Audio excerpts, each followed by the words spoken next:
What is a diaspora experience like? It was a shock. Identity is at the core of us. We cannot talk about parenting without understanding the backdrop that underpin that parenting. We're getting more educated and losing our own essence. If we cannot be proud of who we are, that leads to some form of dislocation with our own selves. Hello everyone, how are you today? I hope all is going well, whether it's morning, afternoon, evening, wherever you are. It's a pleasure to be able to share this time again with you, talking about our experiences parenting in the diaspora. So today we're going to be talking about a topic that I think is very dear to my heart, and one I think that you will be able to, that will resonate with you, that you would have had experience with as well. And today the topic would be about identities. Who am I? Who are you? Every day we wake up as human beings and we go about our business projecting something about ourselves, the person that we are. And it is a common question that we face. Who are you? What do you do? And we're constantly defining and describing who we are to the people we meet. And that is because identity is at the core of us, all human beings. And we all have multiple identities. We have identities about our race, identities about our gender, culture, our jobs, our religion. And we're constantly being framed through those lenses of our identities. What is identity? I could go into lots of, real in-depth discussion of different types of definitions. And we don't really have a common definition of what identity means because there are several. However, one really simple one is by Hogg and Abrams, 1988, where they say people's concepts of who they are, of what sort of people they are, and how they relate to others is what identity is. Of who they are, what they are, and how they relate to others. So identity is relational. It's not just about us, but it's about how others perceive us and how others see us. And identity plays a really significant role in our lives because identity is not just about saying who I am, but identity itself brings with it a certain sense of pride. If we cannot be proud of who we are, that leads to some form of dislocation with our own selves. It means that we are not at peace with ourselves. According to James Ferguson, 1999, identity in its present incarnation has a double sense. It refers at the same time to social categories and to the sources of an individual's self-respect or dignity. Again, you hear there this idea that identity is about a socialization process. All of us gain our identity through our socialization. What our environment tells us about us and how our environment tells us how those categories of who we are, what that means. And of course, linked to that is this idea that we should be proud of that identity. If I am a woman, I should be proud as a woman. If my job is playing basketball, I should be proud as a basketball player. If my ethnicity is Black African, I should be proud of that. I should be at peace with myself and have a sense of that identity being part and parcel of who I am. And I think one person who really captures this really well is M.F. Munzafa, when he says, "My culture is my identity and personality. It gives me spiritual, intellectual, and emotional distinction from others, and I am proud of it." I am proud of it. And it was Mahatma Gandhi who said that a nation's identity is imbued in its culture. I am paraphrasing. A nation's identity resides in its heart and in the heart and souls of its people. And if a nation's culture resides in the heart and souls of its people, that means that we have to be at one with our nation for us to be proud and be part of that identity. What happens then when you are not at one with your nation? When you are otherized in the nation that you belong? Do I belong here? Am I part of this place? While I was researching about this topic, I came across a really interesting and quite emotional blog that I'd like to read from. It's from a Kenyan American in the diaspora. And she said, "I was born under the East African sun, where the lions never sleep, and the days seem to last forever. Kenya, which smells like samosas, looks too beautiful to be true, and sounds like Swahili love songs, was all I knew. Until my parents packed everything up and moved us to America, the country filled with an abundance of opportunities. Like most immigrant families, culture is very important. So with that being said, my parents made sure to raise me with Kenyan culture. But the culture inside my home was vastly different from the culture I observed outside my home. And the culture in my homeland was incredibly stronger than that of the one I was raised with. So, like most children of diaspora, I struggled with my identity. I didn't completely feel as if I belonged in America. But then again, when I returned home, I found that I didn't belong here either, because I was always 2 steps behind when it came to my culture. And herein lies the conflict, the internal conflict of anyone, everyone who resides in the diaspora. Because there is a homeland that we can all identify with as diasporans, a homeland that is rich and steeped in culture, our food, our clothes, the way we greet, the way we celebrate, our music.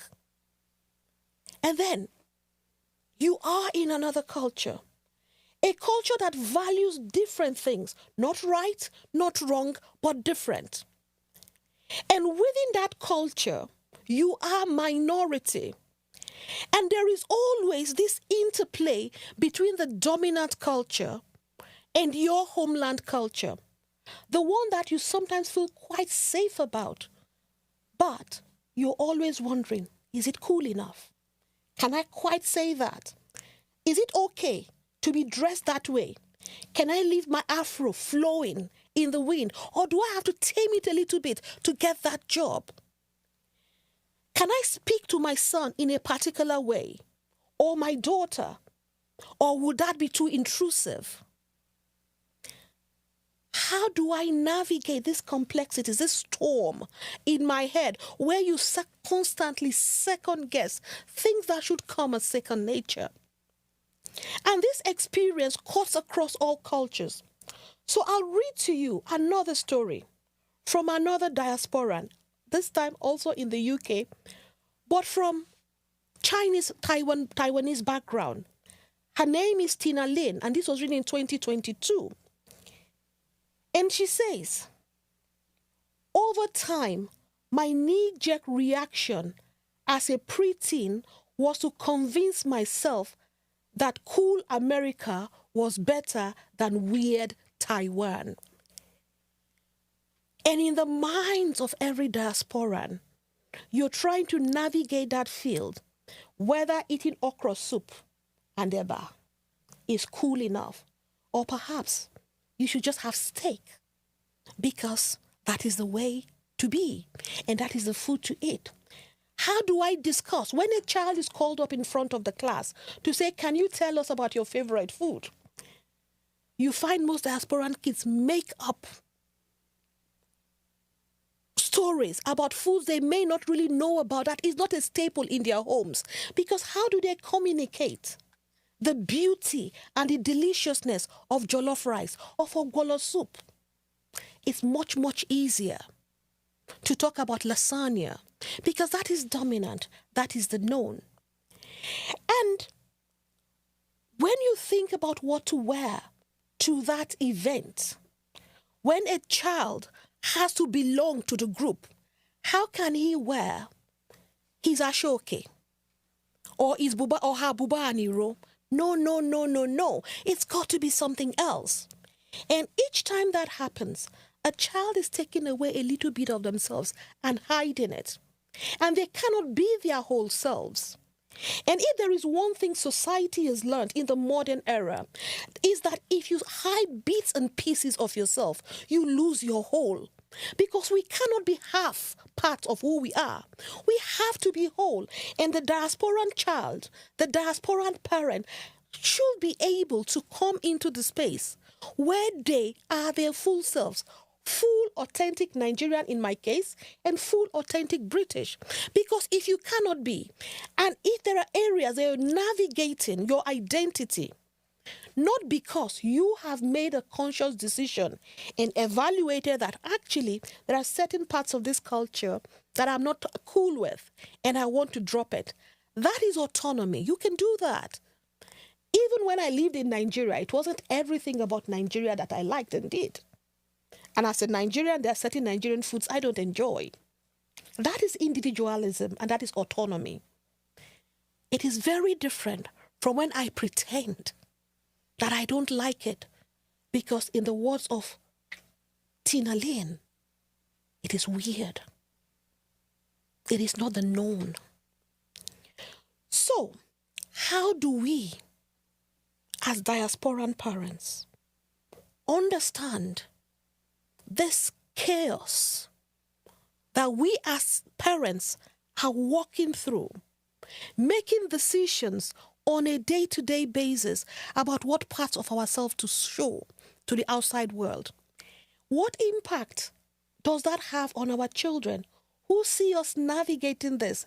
And some are trying to understand and think, is there something shameful about who I am, my full self?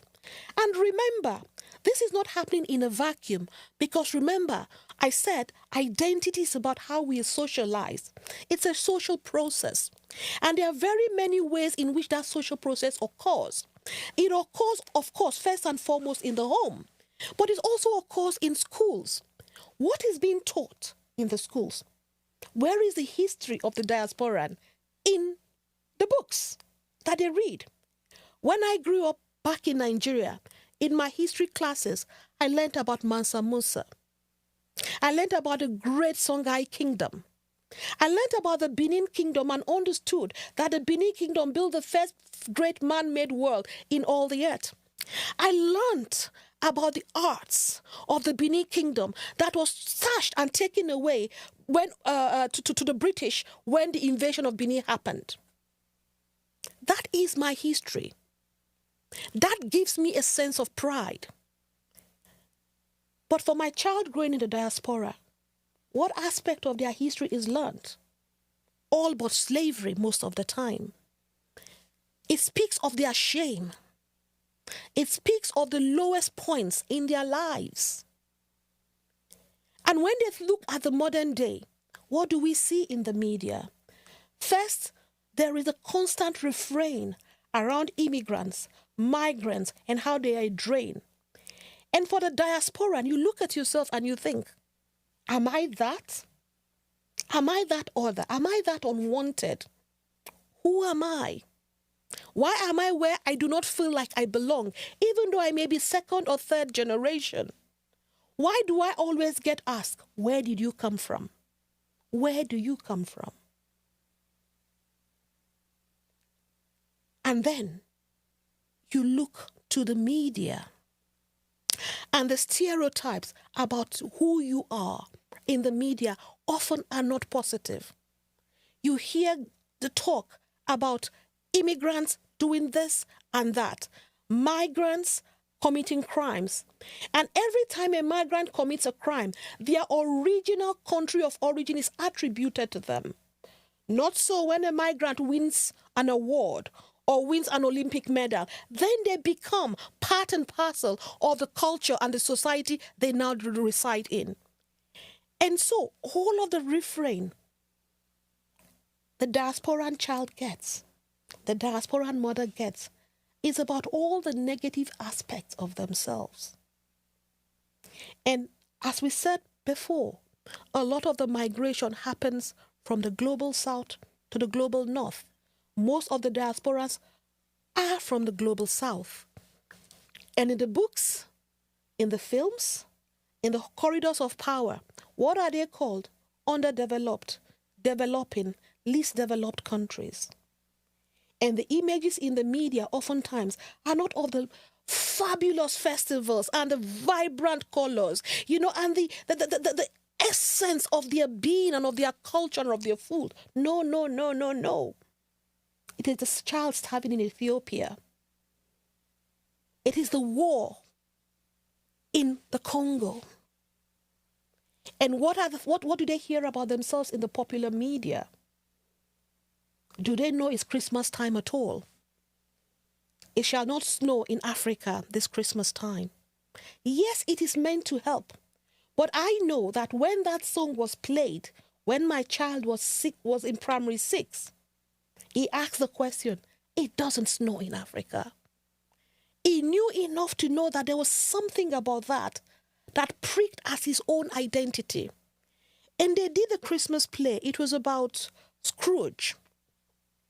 And then there was a montage of people who were suffering, and every image was an image of where they came from. And my child came back and said, I don't want to act in that play anymore. Because the image he saw of himself was of poverty, was of lack, was of want.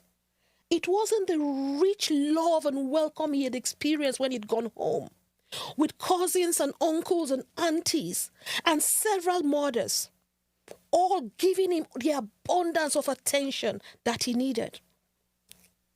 It wasn't the promise that he was being told at home that where he came from hard. It wasn't the rich history that he'd been told that the first time ever that the world faced a crisis was because the richest king in Africa was making a pilgrimage. No, no, no, no. That's not what he heard. That's not what he saw. And if you are that child navigating that world, what does that do for your person, your sense of self, your personhood? Is there any wonder then that there is a crisis in a lot of migrant communities? Is there any wonder then that we have situations where we have subcultures steeped in crime because young people are trying to find an identity outside of the major culture? Look at the statistics. Look at the mental health epidemic. In the UK, the highest number proportionally is of young black men at the periods of their life where they're trying to find out who they are and understand who they are. So for me, this is really critical. Identity is at the core of our being. We all have multiple identities. But those identities must be woven together. They must be knit together in a way that is coherent, consistent, and makes us whole. It is possible to live in two cultures. And here I'll read again from another diasporan who was being interviewed. It's actually quite interesting. It says, I blossomed when I realized that there was nothing shameful about my Kenyan side because it's just as good as my American side. I can be both Kenyan and American, and I can speak Kikuyu, Swahili, and English. I have half of my heart in America, the other half in Kenya. But at the end of the day, it still beats as one. How do we get the heart of these cultures to beat as one? And we're not constantly trying to be in the in-between, turning this way and that way, trying to figure out which way to go. So finally, the interviewer asked Diana, one of the subjects in this blog that I was referring to. It says, do you have one last thing to say to immigrant children? She nods with a smile. Here's to us who have had the privilege of being third culture kids, to the ones who might have not always fit into the places they called home, and perhaps they will never fit in, to the ones who were outcast in all of their homes. Here's to the ones who still struggle about the future of their home, to the ones who wish they had something that tied them down to a home. That is the conflict, the internal conflict of the diasporan child.